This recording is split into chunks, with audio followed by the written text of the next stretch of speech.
Hello दोस्तों, आज हम लोग देखेंगे भौतिकी। भौतिकी उसे कहते हैं भौतिकी भौतिकी उसे कहते हैं जिसमें किसी भी द्रव्य और का ऊर्जा के क्रिया का अध्ययन किया जाता है, उसे भौतिकी कहते हैं। द्रव्य जो होता है, द्रव्य जो स्थान घेरता है,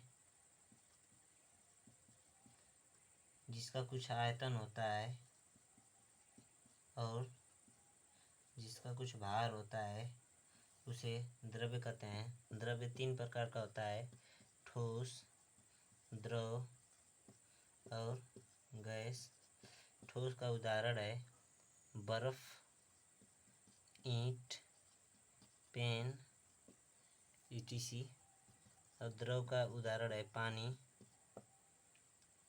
तेल etc।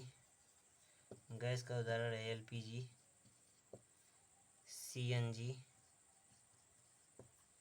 etc। तो अब इसके बाद देखेंगे जो इन सब से संबंधित कुछ सवाल। तो बर्फ़ जो है, बर्फ़ से कुछ सवाल देख सकते हैं। बर्फ़ जो होता है, बर्फ़ का 1/10 भाग जो होता है दिखाई देता है और 9/10 भाग जो है पानी के अंदर डूबा रहता है। और बर्फ़ से एक और सवाल पूछता है कि यदि इस तरह से गिलास है, इसमें पानी भरा है, इसमें बर्फ़ के टुकड़े डाल दिए जाएं और तो पानी का लेवल A है। यदि बर्फ़ का एक टुकड़ा पिघलेगा तो पानी का लेवल ऊपर जाएगा या नीचे जाएगा। तो ये इसका आंसर होता है कि पानी का लेवल समान रहेगा। तो और इसमें जो होता है पेन, इसके बाद देखते हैं पेन जो है, पेन से संबंधित है। पेन जो होता है फाउंटेन पेन से लेंगे। फाउंटेन पेन जो होता है हवाई जहाज में ले जाने पर इसकी स्याही जो होती है रीसने लगती है। स्याही जो होती है रीसने लगती है। और इसके बाद देखते हैं हवाई जहाज जो है, हवाई जहाज से संबंधित कुछ सवाल देखेंगे। हवाई जहाज कहाँ उड़ता है? तो मंडल जो होते हैं क्षोभ और समताप। तो हवाई जहाज जो होता है समताप मंडल में उड़ता है। तो इसमें ये सब है। और पानी से संबंधित जो सवाल है, पानी से संबंधित मुख्य सवाल पूछता है किसके द्रव्यमान, इसमें जो अणु होते हैं H2O के द्रव्यमान का अनुपात क्या होता है? तो इनके द्रव्यमान का अनुपात होता है 1:8 ये होता है।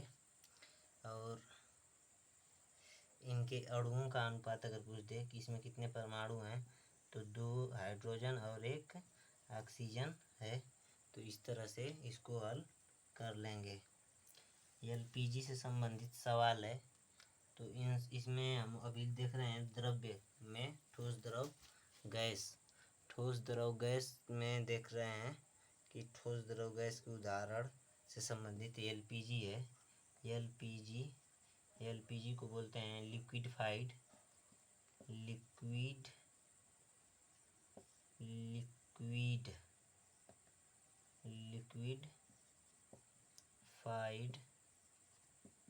Petroleum gas. और CNG का फुल फॉर्म होता है कंप्रेस्ड नेचुरल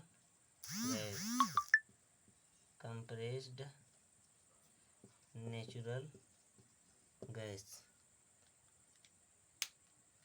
तो हम इस चैनल का नाम ही है फास्ट रिवीजन, और मैं सोचता हूँ कि छोटे से छोटे सवाल और तेज़ी से रिवीजन किए जाएं। अब इसमें देखते हैं भौतिकी हम लोग पढ़ रहे थे, तो भौतिकी में द्रव का कुछ उदाहरण देखे हैं। और इसमें होता है मात्रक। जो मात्रक होते हैं, मात्रक जो होता है किसी राशि को मापने के लिए जो प्रयोग किया जाता है, जो किसी चीज़ को मापता है।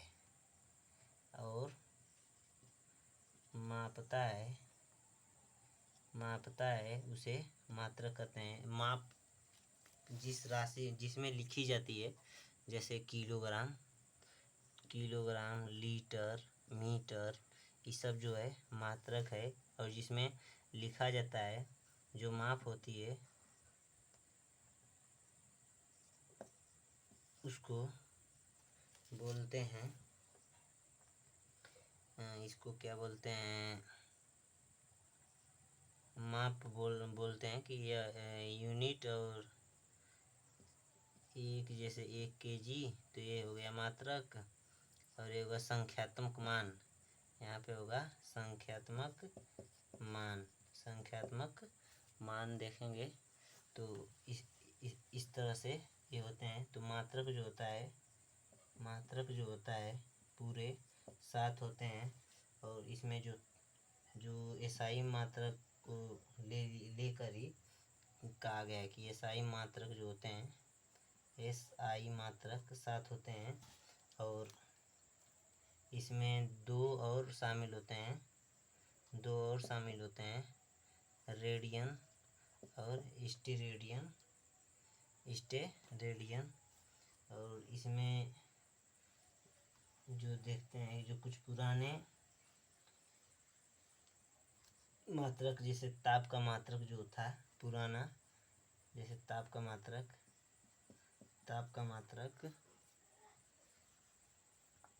का पुराना मात्रक जो था वो डिग्री सेंटीग्रेड था।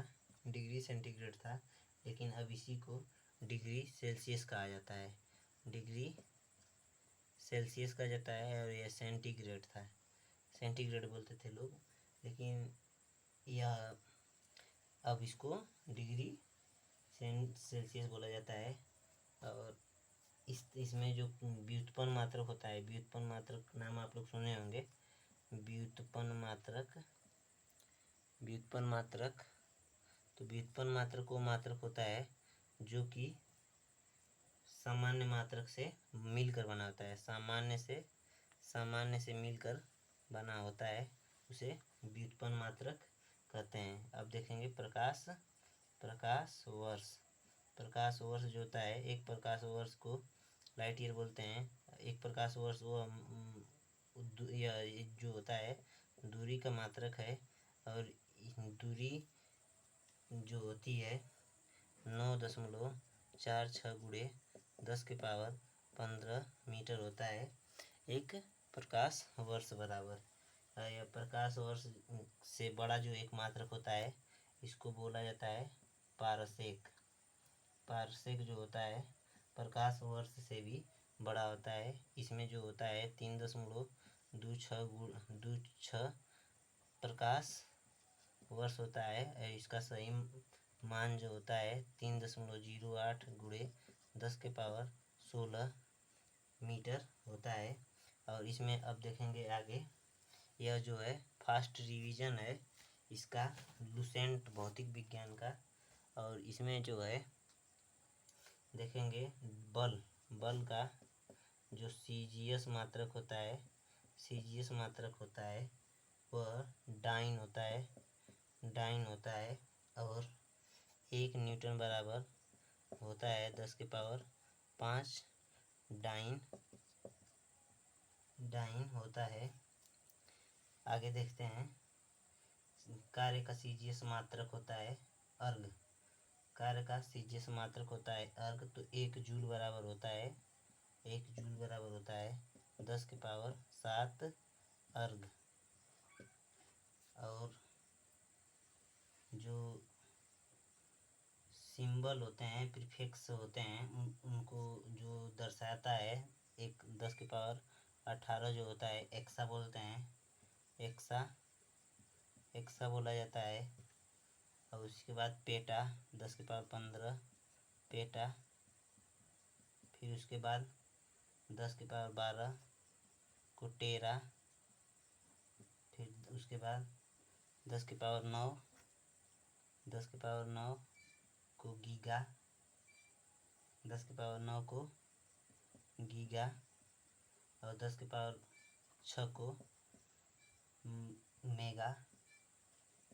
मेगा, 10⁻³ को किलो, 10⁻² को हेक्टो,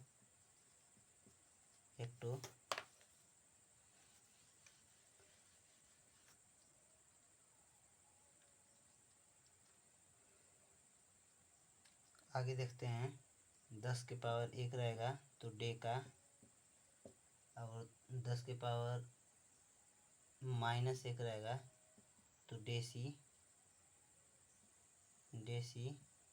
10⁻−2 रहेगा तो सेंटी, 10⁻−3 रहेगा तो मिली,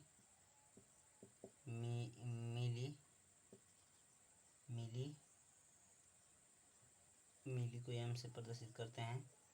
और 10⁻−6 रहेगा तो माइक्रो, और 10⁻−9 रहेगा तो होगा नैनो, 10⁻−12 रहेगा तो पिको, 10⁻−15 रहेगा तो फेमटो, और 10⁻−18 रहेगा तो एक्टो होता है। आगे देखते हैं गति में जो होगा, जो गति होता है, गति एक अदिश राशि है। गति वैसी भौतिक राशि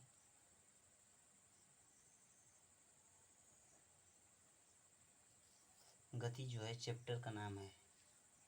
मैंने गति गलत लिखा था, गति यानी इसमें जो होता है अदिश राशियों को पहले देखते हैं। अदिश राशि क्या होता है? तो अदिश राशि में जिसकी दिशा नहीं होती है, केवल परिमाण होता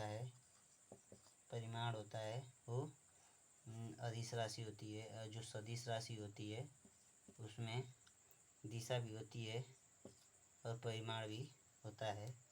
और अदिश राशि का उदाहरण है, अदिश का उदाहरण है और सदिश का उदाहरण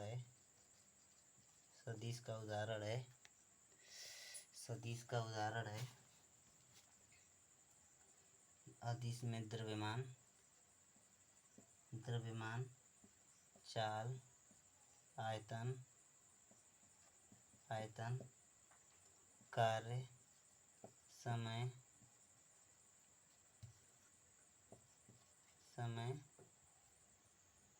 ऊर्जा, ये सब होते हैं।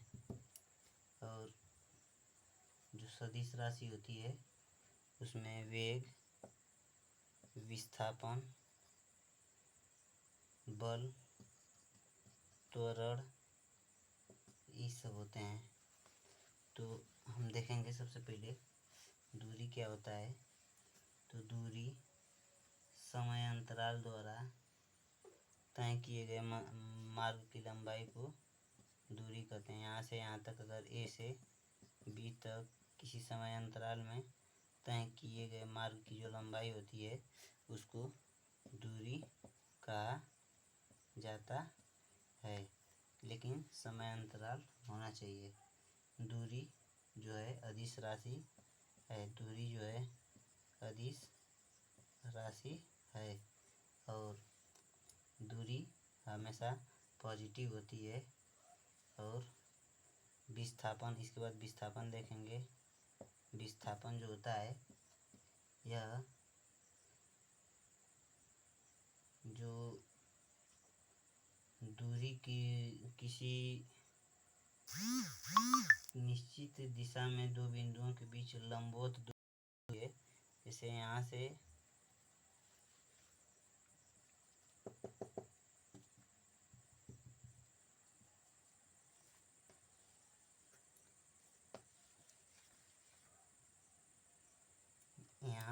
ए चला तो यहाँ से ए पॉइंट से बी तक चला तो ये दूरी हो गई, ये विस्थापन हो गया।